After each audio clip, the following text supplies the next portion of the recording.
Welcome back to another technical deep dive here in the debug zone.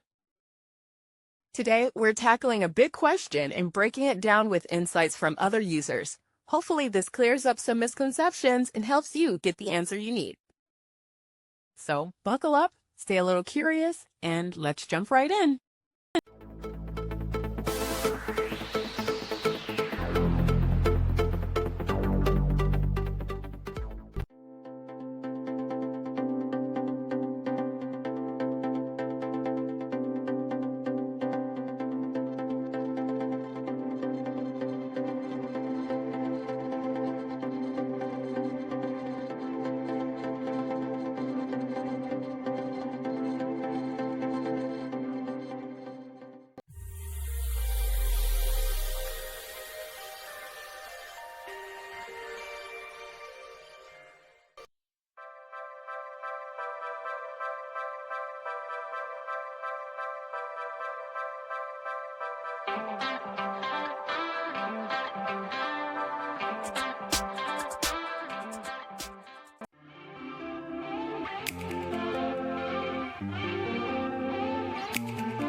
And that's a wrap.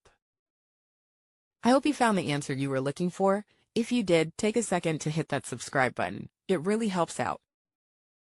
And let me know in the comments which solution worked best for you. See you next time in the debug zone.